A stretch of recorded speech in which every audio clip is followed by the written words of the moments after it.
The Hernia Tour. There are some mysteries about women that I may never be able to solve. Why, for instance, would most women rather go to the symphony than a wrestling match? How can some women shop in every store in town in one day? And why would most women rather watch The Bridges of Madison County than Die Hard 4?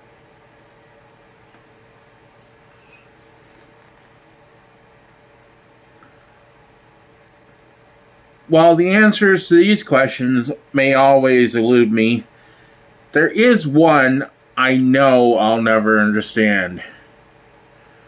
Why do girls carry so many more suitcases than guys when they travel? I had no idea a girl could carry so much stuff until I invited Kathy Troccoli on my remotely controlled tour. The year before, on my Mouth in Motion tour, there were 13 guys on the bus.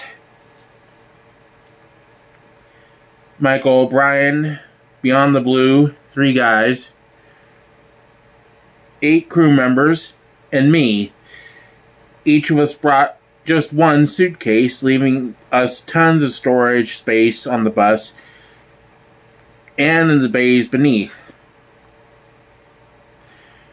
We had room for tapes, videos, shirts, and other concert products, but all that changed. When Kathy arrived on the first day of the new tour, she pulled up in a tractor trailer. I remember thinking, why is a petite, pretty girl like Kathy need a semi?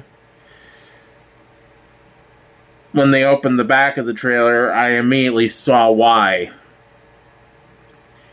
Neatly piled and arranged in alphabetical order, A for accessories, B for bathing products, C for cash, were all 139 of Kathy's suitcases.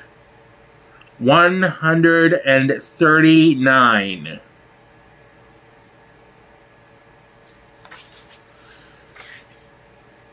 As they were unloading her freight, I sneaked a peek into one of the cases. It was full of black skirts. Short ones, long ones, pleated ones, leather ones, and plastic ones. If they made a black skirt, it was in that trunk. I was unzipping another suitcase when I heard Kathy hollering at me from the front of the bus, so I quickly zipped it shut. I had to finish my snooping later.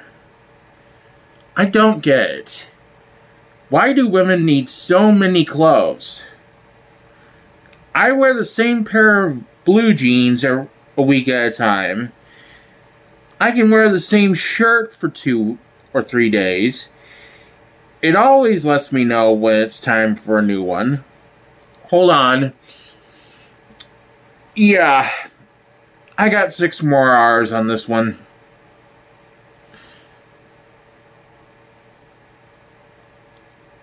I do change my underwear and socks after I shower.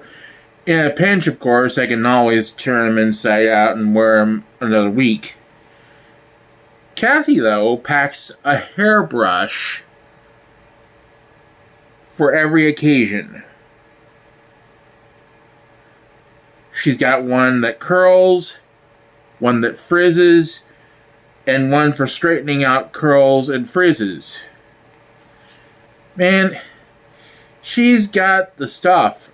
Her makeup case looks like the cosmetic department at JCPenney. When she carries it, she looks like she's either headed to the theater to do makeup for the cast of Cats, or she's about to do Bondo work on a told 57 Chevy. I don't need a hairbrush. My blow dryer and fingers do the trick. I don't carry hairspray either. I didn't need it on that tour anyway. I'd just sneak into Kathy's dressing room every night before I went on stage and use hers. It's much cheaper, and that way I knew our scents wouldn't clash. Besides, I get a better selection from Kathy's hairspray collection. She carries 6 different kinds. I think she even has the Ronco hair thickening spray they advertise on TV, but she only uses that when her bald spot's showing.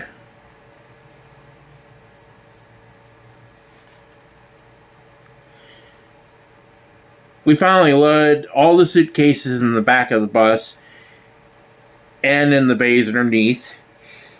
You should have seen that bus pull out of Nashville. It was riding so low we had to get it out and push it over the speed bumps. All we were missing were the jalapeno-shaped Christmas lights strung around the windows. As we rolled down the interstate,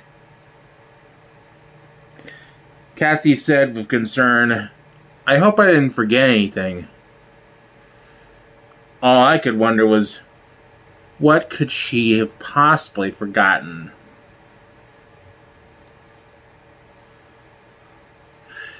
Then, when we arrived at each new city, you should have heard the way Kathy Mafia Mama Troccoli barked orders to our crew. With a growl in her voice, she'd say, "Haul those bags to my dressing room before I plug you." I decided we needed to rename the tour the Hernia Tour, or at least the Happy Hernias. My next tour is with 4 women. Point of Grace. I think I'll fly. Seems safer now somehow, and definitely roomier.